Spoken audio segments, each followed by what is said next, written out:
नमस्कार दोस्तों, good morning. जय श्री राधे कृष्णा, खम्मा गनी प्रणाम, नमस्ते India. Agarwal coaching centre Gangapur city के ऑनलाइन यूट्यूब प्लेटफॉर्म पर आप सभी का हार्दिक स्वागत अभिनंदन है। और अपना जो सब्जेक्ट चल रहा है वो इंडियन इकोनॉमी। और इंडियन इकोनॉमी में हम सेकंड टॉपिक की चर्चा करने वाले हैं। थोड़ा सा आप देख लीजिए क्या चल रहा है।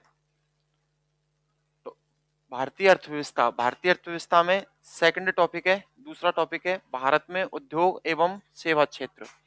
उद्योग एवं सेवा क्षेत्र, तो उद्योग एवं सेवा क्षेत्र की हमको चर्चा करनी है। और जो साथी, मैं आपको बता देता हूँ, स्पेशल सेकंड ग्रेड की तैयारी कर रहे हैं, ठीक है। Second grade teacher second grade teacher की जो तैयारी कर रहे हैं तो वो अच्छे से इस टॉपिक को एनालिसिस करें, ठीक है। और जो विद्यार्थी एसएससी की तैयारी कर रहे हैं, आरआरबी की तैयारी कर रहे हैं, वो भी इसको मजे से पढ़े। यहाँ से आपके एग्जाम में सीधे सीधे क्वेश्चन पूछ लेगा, ठीक है। तो आइए क्लास स्टार्ट करते हैं। भारतीय अर्थव्यवस्था, कृषि में वृद्धि एवं विकास। भारतीय अर्थव्यवस्था भारतीय अर्थव्यवस्था टॉपिक 2, कृषि में वृद्धि एवं विकास। कृषि में, ये तो हो गया कृषि में वृद्धि एवं विकास। आज हम चर्चा करेंगे भारत में उद्योग एवं सेवा क्षेत्र की। भारत में उद्योग एवं सेवा क्षेत्र, भारत में उद्योग एवं सेवा क्षेत्र, भारत में उद्योग एवं सेवा क्षेत्र। दूसरा टॉपिक है भारत में उद्योग एवं सेवा क्षेत्र, इंडियन इकोनॉमी का। तो आइए साथियों, क्लास स्टार्ट करते हैं। और क्लास को ज्यादा से ज्यादा शेयर करना, ठीक है। तो बिना टाइम खराब किए हम बात करें, उद्योग भारतीय अर्थव्यवस्था में एक महत्वपूर्ण स्थान रखता है। उद्योग भारतीय अर्थव्यवस्था में एक प्रमुख स्थान रखता है। उद्योग उद्योग भारतीय अर्थव्यवस्था में भारतीय अर्थव्यवस्था में उद्योग भारतीय अर्थव्यवस्था में एक प्रमुख स्थान रखता है। एक प्रमुख स्थान रखता है। एक प्रमुख स्थान रखता है। स्थान रखता है। उद्योग भारतीय अर्थव्यवस्था में एक प्रमुख स्थान रखता है, ये आपको पता होना चाहिए। इसके बाद में यह औसतन वित्त वर्ष 2011-12 और यह औसतन वित्त वर्ष यह औसतन यह औसतन वित्त वर्ष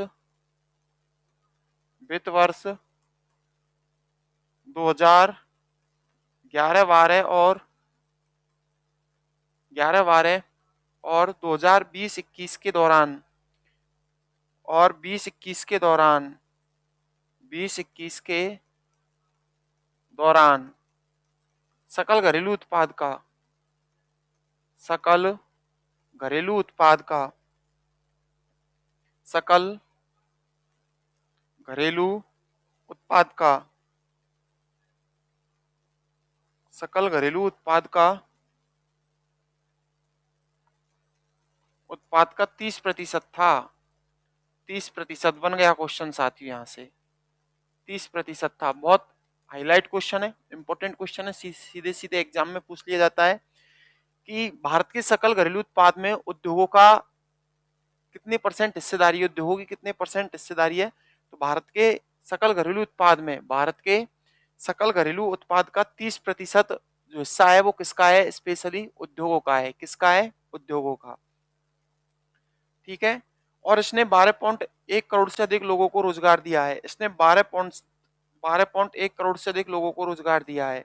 इसने 12.1 करोड़ से अधिक लोगों को रोजगार दिया है। यानी जो इंडियन इकोनॉमी का दूसरा टॉपिक है भारत में उद्योग एवं सेवा क्षेत्र, तो उद्योगों से सीधे सीधे देश के कितने लोगों को रोजगार मिला हुआ है। उद्योगों से सीधे सीधे देश के 12.1 करोड़ से अधिक लोगों को सीधे सीधे क्या मिला हुआ है, रोजगार। तो कितने लोगों को रोजगार मिलता है इससे? 12.1 करोड़ से अधिक लोगों को क्या दिया गया है? रोजगार दिया गया है। और भारत के सकल मूल्यवर्धन में औद्योगिक क्षेत्रों का योगदान लगभग 30% है। भारत के सकल मूल्यवर्धन में भारत के सकल मूल्यवर्धन में भारत के सकल मूल्यवर्धन में सकल मूल्यवर्धन में भारत के सकल मूल्यवर्धन में औद्योगिक क्षेत्रों का योगदान औद्योगिक क्षेत्रों का योगदान औद्योगिक क्षेत्रों का योगदान 30% है। औद्योगिक क्षेत्रों का योगदान 30% है। कितने प्रतिशत है साथियों? 30%। 30% है। कितने प्रतिशत है? 30% है। ठीक है। उद्योग क्षेत्र में वित्त वर्ष 2021-22 में 10.3% की मजबूत वृद्धि की तुलना में उद्योग क्षेत्र में उद्योग क्षेत्र में उद्योग क्षेत्र में वित्त वर्ष उद्योग क्षेत्र में वित्त वर्ष 2021-22 में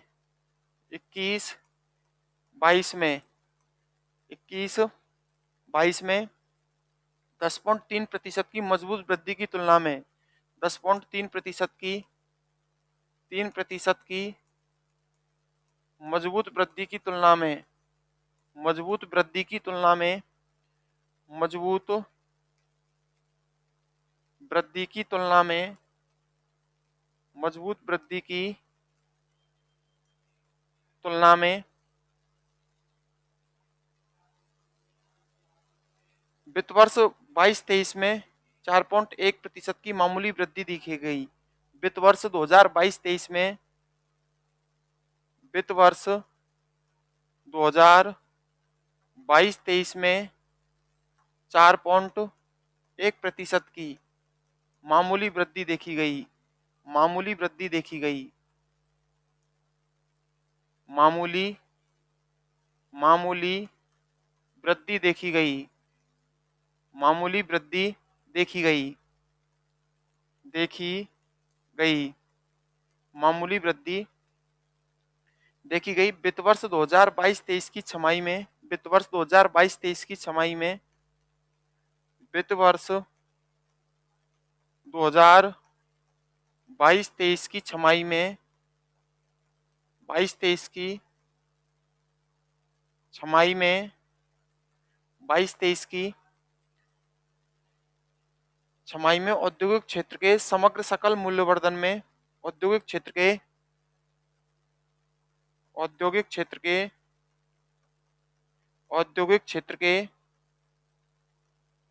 सकल मूल्यवर्धन में औद्योगिक क्षेत्र के सकल मूल्यवर्धन में सकल मूल्यवर्धन में सकल मूल्यवर्धन में 3.7% की वृद्धि हुई। 3.7% की वृद्धि हुई। 3.7% की वृद्धि हुई। 3.7% की 7% की वृद्धि हुई। 3.7% की क्या हुई है? वृद्धि हुई है। वृद्धि हुई है जो पिछले दशक की पहली छमाही में प्राप्त 2.8% की वृद्धि से अधिक है। जो पिछले दशक की छमाही में जो पिछले दशक की छमाही में जो पिछले दशक की छमाही में पिछले दशक की छमाही में जो पिछले दशक की छमाही में प्राप्त 2.8% की वृद्धि से अधिक है। छमाही में प्राप्त 2.8% 2.8% की वृद्धि से अधिक है। प्रतिशत की वृद्धि से अधिक है। की वृद्धि से अधिक है। वृद्धि से अधिक है। से अधिक है। से अधिक है। आगे चर्चा करते हैं। शिवम धाकड़, गुड मॉर्निंग सर। शिवम जी गुड मॉर्निंग, आभार, स्वागत, अभिनंदन। इसके बाद में उद्योगों का महत्व, उद्योगों का क्या महत्व है साथियों, तो आप सुन लीजिए। आर्थिक विकास का भाग। इसके बाद में अगला पॉइंट है उद्योगों का महत्व। उद्योगों का महत्व, उद्योगों का महत्व, उद्योगों का महत्व। उद्योगों का महत्व क्या है, क्यों है उद्योगों का महत्व, तो कुछ पॉइंट है जो मौखिक रूप से आप सुन लीजिए। जय श्री राधे राधे, राधे राधे भैया, राधे राधे शिवम जी, राधे कृष्णा, जय श्री राधे राधे, जय श्री राधे कृष्णा। उद्योगों का महत्व आर्थिक विकास का भाग है, रोजगारों का सृजन है, सकल घरेलू उत्पाद में वृद्धि है, विकास प्रक्रिया को गति देना, आधारभूत संरचना के विकास में सहायक, निर्यात में वृद्धि, कृषि को यंत्रीकरण साधन उपलब्ध कराना, सेवा क्षेत्र हेतु आधार निर्मित करना, अर्थव्यवस्था में विभिन्न मांगों की पूर्ति में सहायक। इसके बाद में भारत में औद्योगिक नीति। अगला पॉइंट है भारत में औद्योगिक नीति। भारत में औद्योगिक नीति, भारत में औद्योगिक नीति, औद्योगिक नीति, भारत में औद्योगिक नीति।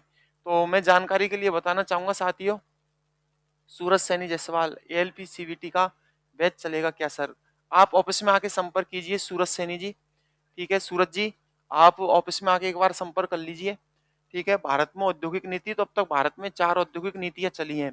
भारत में अब तक कितनी औद्योगिक नीतियां चली हैं? पहली औद्योगिक नीति थी, पहली औद्योगिक नीति थी औद्योगिक नीति संकल्प 1948।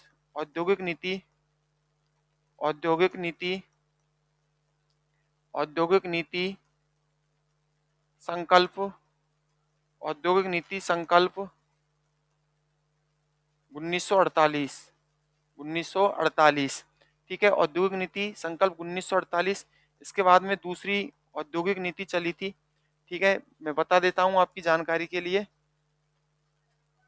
पहली औद्योगिक नीति थी 1948, दूसरी जो औद्योगिक नीति चली थी वो चली थी औद्योगिक नीति 1956। दूसरी औद्योगिक नीति थी औद्योगिक नीति 1956। औद्योगिक नीति, औद्योगिक नीति 1956, औद्योगिक नीति 1956। ठीक है। इसके बाद में तीसरी औद्योगिक नीति चली थी साथियों, तीसरी औद्योगिक नीति चली थी औद्योगिक नीति 1977। औद्योगिक नीति, तीसरी औद्योगिक नीति, औद्योगिक नीति 1977, 1977। और चौथी औद्योगिक नीति थी औद्योगिक नीति 1980। औद्योगिक नीति, औद्योगिक नीति, औद्योगिक नीति 1980, 1980। इसके बाद में नई आर्थिक नीति, इसके बाद में है नई आर्थिक नीति, नई आर्थिक नीति। साथियों अगली नीति है नई आर्थिक नीति एलपीजी, एलपीजी 1991, 1991 नई आर्थिक नीति एलपीजी 1991। अब थोड़ा सा इनके बारे में हम जान लेते हैं। ठीक है, जैसे मैंने अभी चर्चा की है, किसके बारे में चर्चा की है आप लोगों से, किसके बारे में चर्चा की है, उद्योगों का महत्व और भारत में औद्योगिक नीति। तो भारत में पहली औद्योगिक नीति कब चली थी? 1948 में चली थी भारत में पहली औद्योगिक नीति। इसने भारतीय अर्थव्यवस्था को मिश्रित अर्थव्यवस्था घोषित किया। तो इस में आप देख लीजिए क्या क्वेश्चन क्या कह रहा है, क्वेश्चन क्या कह रहा है आपसे। औद्योगिक नीति संकल्प 1948, इसने भारतीय अर्थव्यवस्था को मिश्रित अर्थव्यवस्था घोषित किया। भारतीय अर्थव्यवस्था को कैसी अर्थव्यवस्था घोषित किया? मिश्रित अर्थव्यवस्था। इंपॉर्टेंट क्वेश्चन है। पहली औद्योगिक नीति जो चली थी वो 1948 में चली थी, और पहली औद्योगिक नीति 1948 में भारतीय अर्थव्यवस्था को कैसी अर्थव्यवस्था घोषित किया गया था? मिश्रित अर्थव्यवस्था। जबकि अर्थव्यवस्था 3 प्रकार की है, पूंजीवादी अर्थव्यवस्था, समाजवादी अर्थव्यवस्था और मिश्रित अर्थव्यवस्था। भारत की अर्थव्यवस्था ने तो पूंजीवादी है न समाजवादी है, इसका मिला जुला रूप है मिश्रित अर्थव्यवस्था। ठीक है। दूसरी औद्योगिक नीति को नया आर्थिक संविधान कहा गया था। और मैं आपको बताना चाहूंगा उद्योगों को 4 श्रेणियों में बांटा गया। प्रथम औद्योगिक नीति संकल्प 1948 के तहत इसमें उद्योगों को 4 श्रेणियों में बांटा गया। उद्योगों को 4 श्रेणियों में, उद्योगों को कितनी श्रेणियों में बांटा गया था? उद्योगों को 4 श्रेणियों में बांटा गया था। और इसके बाद में औद्योगिक नीति 1956 है। ठीक है, औद्योगिक नीति 1956। अब थोड़ा सा इसके बारे में मैं डिटेल से बता देता हूं आपको। ठीक है, प्रथम औद्योगिक नीति, यहां देखिए आप, औद्योगिक नीति संकल्प, औद्योगिक नीति, औद्योगिक नीति संकल्प, औद्योगिक नीति संकल्प, संकल्प 1948, 1948। तो सबसे खास बात यह है कि जो औद्योगिक नीति संकल्प 1948 थी, इसमें भारतीय अर्थव्यवस्था को मिश्रित अर्थव्यवस्था घोषित किया गया। भारतीय अर्थव्यवस्था को, भारतीय अर्थव्यवस्था को, भारतीय अर्थव्यवस्था को, भारतीय अर्थव्यवस्था को कैसी अर्थव्यवस्था घोषित किया गया था? मिश्रित अर्थव्यवस्था, मिश्रित अर्थव्यवस्था, मिश्रित अर्थव्यवस्था घोषित किया था। मिश्रित अर्थव्यवस्था क्या किया गया था? घोषित किया गया था। मिश्रित अर्थव्यवस्था घोषित किया गया, मिश्रित अर्थव्यवस्था घोषित किया गया। जबकि मैं आपकी जानकारी के लिए बता देता हूं, अर्थव्यवस्था दो प्रकार की है, पूंजीवादी, पूंजीवादी, पूंजीवादी व समाजवादी, पूंजीवादी व समाजवादी अर्थव्यवस्था, समाजवादी अर्थव्यवस्था, अर्थव्यवस्था।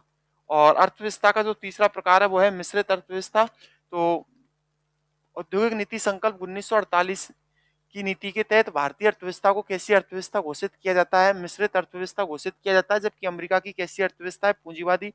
रूस और चीन की कैसी अर्थव्यवस्था है? समाजवादी अर्थव्यवस्था है। ठीक है, जितेंद्र मीना, राधे राधे भैया। जितेंद्र जी स्वागत है आपका। इसके बाद में उद्योगों को 4 श्रेणियों में बांटा गया था। औद्योगिक नीति संकल्प 1948 के तहत उद्योगों को 4 श्रेणियों में बांटा गया। उद्योगों को, उद्योगों को 4 श्रेणियों में बांटा गया। 4 श्रेणियों में उद्योगों को कितनी श्रेणियों में बांटा गया था? 4 श्रेणियों में बांटा गया। 4 श्रेणियों में बांटा गया। अब वो 4 श्रेणी कौन कौन सी है उनको थोड़ा सा आप देख लीजिए। उद्योगों को 4 श्रेणियों में बांटा गया था। पहला है केंद्र सरकार का विशेष एकाधिकार। पहले उद्योग थे केंद्र सरकार का विशेष एकाधिकार।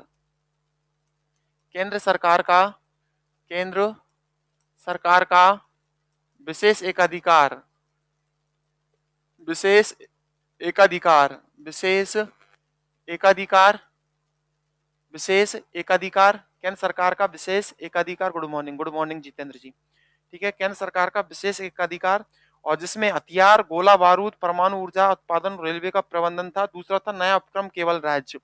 दूसरे थे नया उपक्रम केवल राज्य, नया उपक्रम, नया उपक्रम, नया उपक्रम केवल राज्य, नया उपक्रम केवल राज्य। ठीक है, इसमें ज्यादा कुछ खास नहीं है, जो आंकड़े वो याद रखने हैं आपको। नया उपक्रम केवल राज्य द्वारा किया जाता है, जैसे कोयला, लोहा, इस्पात, विमान निर्माण, जहाज निर्माण, टेलीग्राफ, टेलीफोन आदि। इसके बाद में सरकार द्वारा विनियमित किए जाने वाले उद्योग। तीसरे, सरकार द्वारा विनियमित किए जाने वाले उद्योग। सरकार द्वारा, सरकार द्वारा विनियमित, विनियमित, विनियमित किए जाने वाले उद्योग, विनियमित किए जाने वाले उद्योग, किए जाने वाले उद्योग, सरकार द्वारा विनियमित किए जाने वाले उद्योग। ठीक है, इसमें क्या है थोड़ा सा देख लीजिए। बुनियादी महत्व के उद्योग। चौथा है निजी उद्यम। चौथे हैं निजी उद्यम, निजी उद्यम, निजी उद्यम, निजी उद्यम, निजी उद्यम। और इसमें क्या था निजी उद्यमों में?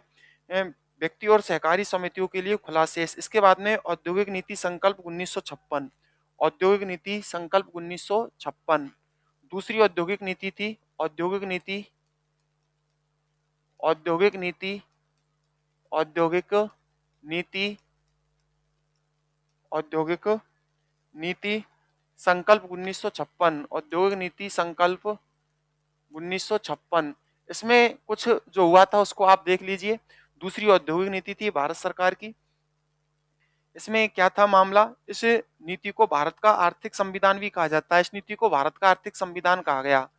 इस नीति को, इस नीति को, इस नीति को भारत का आर्थिक संविधान कहा गया। भारत का आर्थिक संविधान, भारत का आर्थिक संविधान भी कहा गया। आर्थिक संविधान भी कहा गया। इस नीति को भारत का आर्थिक संविधान भी, आर्थिक संविधान भी कहा गया, आर्थिक संविधान भी कहा गया। ठीक है, इसके बाद में अनुसूची ए, अनुसूची ए, इसमें उद्योगों को 3 भागों में बांटा गया। पहला था अनुसूची ए, औद्योगिक नीति 1956 में, अनुसूची अनुसूची ए, अनुसूची ए, ठीक है, अनुसूची ए, इसमें सार्वजनिक क्षेत्र के 17 उद्योग शामिल थे। इसमें कितने उद्योग शामिल थे? 17 उद्योग, सार्वजनिक क्षेत्र के 17 उद्योग शामिल थे, सार्वजनिक क्षेत्र के 17 उद्योग शामिल थे। इसके बाद में अनुसूची बी, इसके बाद में अनुसूची बी, अनुसूची बी, अनुसूची बी, अनुसूची बी, ठीक है, अनुसूची बी मिश्रित क्षेत्र था ये, सार्वजनिक और निजी, इसमें 12 उद्योग शामिल थे, इसमें 12 उद्योग शामिल थे। कितने उद्योग शामिल थे? 12 उद्योग शामिल थे, इसमें 12 उद्योग क्या थे? शामिल थे साथियों।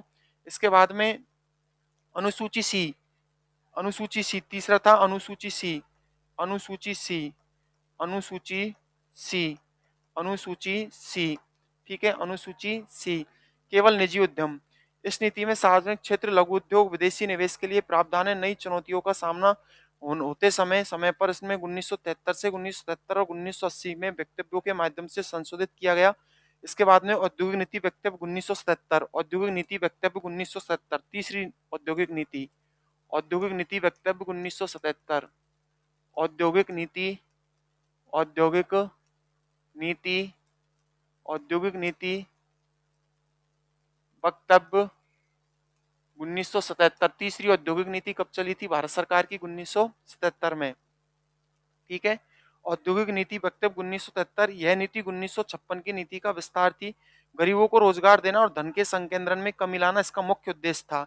इस औद्योगिक नीति का मुख्य उद्देश्य था गरीबों को रोजगार देना, गरीबों को रोजगार देना, गरीबों को रोजगार देना, गरीबों को रोजगार देना और धन के संकेंद्रण में कमी लाना, और धन के संकेंद्रण में, और धन के संकेंद्रण में, धन के संकेंद्रण में कमी लाना, धन के संकेंद्रण में, संकेंद्रण में कमी लाना, धन के संकेंद्रण में कमी लाना इस औद्योगिक नीति का मुख्य उद्देश्य था। मुख्य उद्देश्य था यानी गरीबों को रोजगार देना, इस नीति का मुख्य उद्देश्य था, तीसरी औद्योगिक नीति वक्तव्य 1977 का। ठीक है, इसके बाद में इसका मुख्य लक्ष्य था, यह नीति प्रमुख रूप से विकेंद्रीकरण पर केंद्रित थी। इसमें लघु उद्योगों को प्राथमिकता दी गई। कौन से उद्योगों को प्राथमिकता दी गई? इसमें लघु उद्योगों को प्राथमिकता दी गई, लघु उद्योगों को इस नीति में प्राथमिकता दी गई, लघु उद्योगों को, लघु उद्योगों को, लघु उद्योगों को प्राथमिकता दी गई। लघु उद्योगों को क्या दी जाती है? प्राथमिकता। इस औद्योगिक नीति 1977 में लघु उद्योगों को प्राथमिकता दी जाती है साथियों।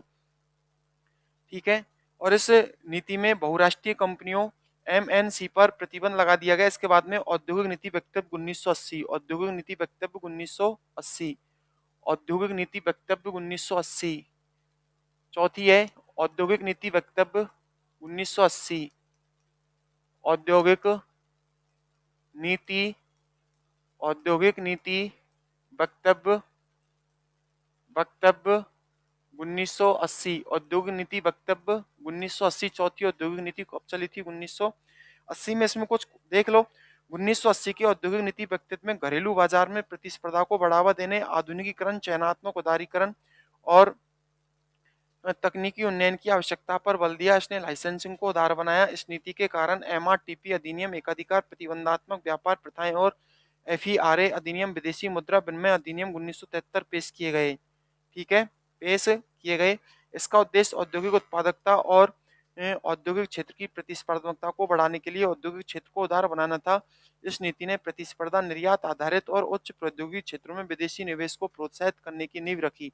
इसके बाद में नई आर्थिक नीति 1991, नई आर्थिक नीति 1991, नई आर्थिक नीति, नई आर्थिक नीति, नई आर्थिक नीति 1991, 1991, नई आर्थिक नीति 1991, एलपीजी नीति थी ये 1991, नई आर्थिक नीति एलपीजी 1991। ठीक है, एल का मतलब है लिबरेशन, पी का प्राइवेटेशन, जी का अर्थ है ग्लोबलाइजेशन। इसमें निजीकरण, इसमें जो ध्यान दिया गया वो किस पर ध्यान दिया गया था? इस पर निजीकरण पर ध्यान दिया गया था। निजीकरण, निजीकरण, उदारीकरण, सबसे पहले किस पर ध्यान दिया गया था? उदारीकरण। सबसे पहले जो ध्यान दिया गया वो किस पर ध्यान दिया गया था? उदारीकरण, उदारीकरण। और इसके बाद में ध्यान दिया गया था निजीकरण। इसके बाद में जो ध्यान दिया गया वो निजीकरण, निजीकरण। और इसके बाद में जो ध्यान दिया गया वो वैश्वीकरण, वैश्वीकरण, वैश्वीकरण। ठीक है। एल का मतलब है लिबरलाइजेशन और पी का मतलब है प्राइवेटेशन और जी का तात्पर्य है ग्लोबलाइजेशन। इन पर ध्यान दिया गया था। इसके बाद में मोटे मोटे आंकड़े जो मैं आपको सीधे ही बता देता हूं। ठीक है।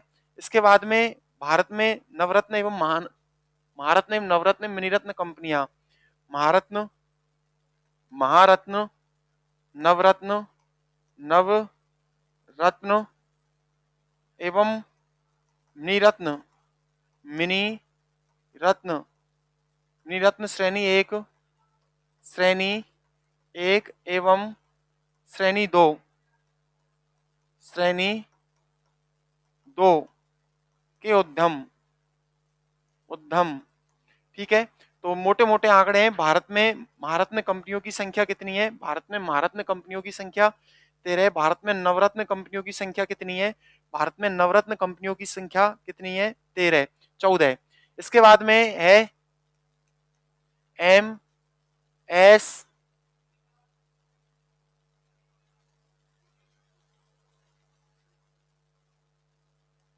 एम ई एस, माइक्रो, लघु,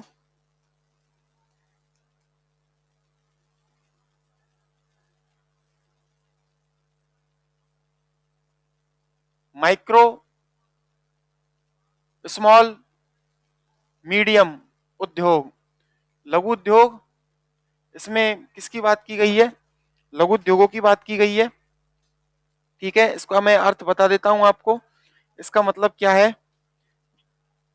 इसमें जो बात की गई है वो सूक्ष्म, लघु और मध्यम उद्योगों की बात की गई है। सूक्ष्म, लघु और मध्यम उद्योगों की बात की गई है।